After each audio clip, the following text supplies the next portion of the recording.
Welcome back. 4 దశాబ్దాలుగా ఆ నియోజకవర్గం టీడీపీకి కంచుకోట.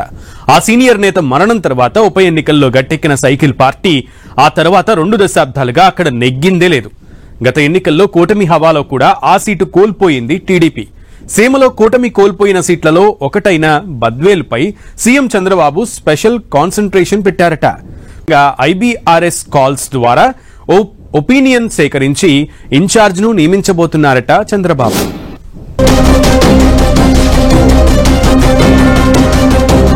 బద్వేల్ టీడీపీకి కొత్త బాస్ రాబోతున్నారా? రితేష్ రెడ్డి, సూర్యనారాయణ రెడ్డి పేరుతో అభిప్రాయ సేకరణ. ఇన్ఛార్జ్ మార్పు అనివార్యమంటున్న బద్వేల్ సైకిల్ పార్టీ 4 దశాబ్దాల వీరారెడ్డి ఫ్యామిలీ పాలిటిక్స్ కు చెక్ పెట్టబోతున్నారా? బద్వేల్ ఉమ్మడి కడప జిల్లాలో కీలక నియోజకవర్గం.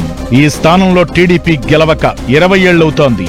కూటమి హవాలోనూ బద్వేల్ సీటులో గెలవలేకపోయారు. దీంతో ఈసారి నియోజకవర్గ ఇన్ఛార్జ్ మార్పు ఖాయమన్న టాక్ బయలుదేరింది.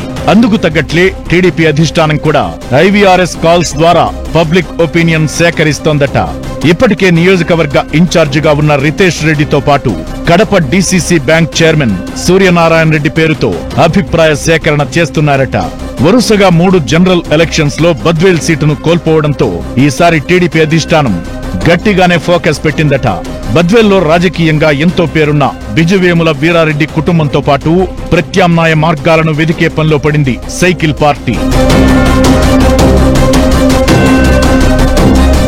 దివంగత మాజీ మంత్రి బిజువేముల వీరారెడ్డి బద్వేల్ నుంచి రాజకీయంగా ఓ వెలుగు వెలిగారు. ఆయన మరణానంతరం వీరారెడ్డి రాజకీయ వారసురాలిగా ఆయన కూతురు విజయమ్మ 2001లో జరిగిన ఉప ఎన్నికల్లో గెలిచారు.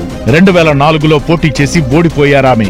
ఆ తరువాత 2009లో బద్వేల్ ఎస్సీ రిజర్వ్డ్ అయింది. అప్పట్నుంచి ఇప్పటిదాకా టీడీపీ బద్వేల్లో గెలవలేదు. పార్టీకి ఇక్కడ కార్యకర్తల బలం ఉన్నప్పటికీ నడిపించే నాయకుడు లేక వెనకబడిపోతోంది. వీరారెడ్డి కూతురు విజయమ్మ 2 సార్లు టీడీపీ అభ్యర్థిని గెలిపించడంలో సక్సెస్ కాలేకపోయారు.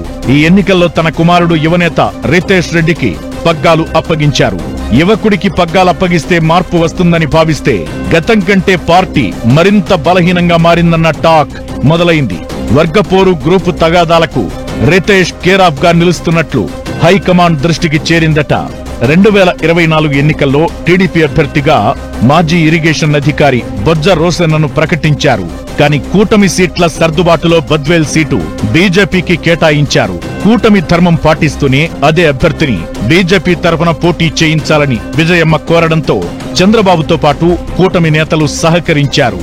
బీజేపీ సింబల్ పై పోటీ చేసి వైసీపీ అభ్యర్థి దాసరి సుధ చేతిలో బొజ్జ రోసన్న ఓడిపోయారు.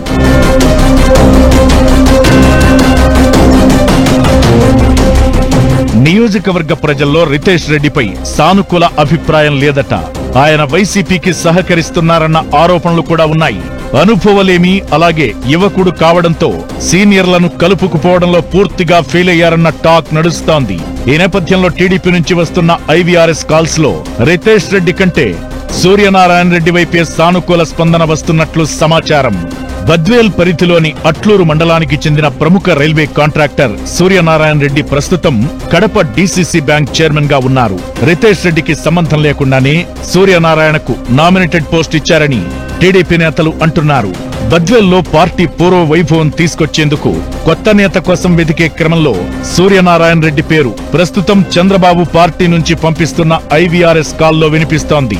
అయితే బద్వేల్ వీరారెడ్డి కుటుంబం చేతిలో ఉన్నంత వరకు టీడీపీ బలపడే అవకాశం లేదని నియోజకవర్గ నేతలు పలుసార్లు చంద్రబాబు దృష్టికి తీసుకెళ్లారట. చాలా అవకాశాలిచ్చినా ఫలితం లేకపోవడంతో ఇన్ఛార్జిను మార్చే యోచనలో ఉన్నారట సీఎం చంద్రబాబు. ఇదే జరిగితే గత 4 దశాబ్దాలుగా వీరారెడ్డి కుటుంబం చేతిలో ఉన్న బద్వేల్ పగ్గాలు చేజారిపోవడం ఖాయంగా కనిపిస్తోంది. కొత్త నేతకు ఇన్ఛార్జ్ బాధ్యతలిస్తే తప్ప బద్వేల్లో గత వైభవం కష్టమని లోకల్ టీడీపీ లీడర్లు అంటున్నారు. ఈ నేపథ్యంలో సూర్యనారాయణ రెడ్డికి బద్వేల్ పగ్గాలు దక్కితే వర్గపోరు మొదలయ్యే అవకాశాలు లేకపోలేదన్న చర్చ జరుగుతోంది.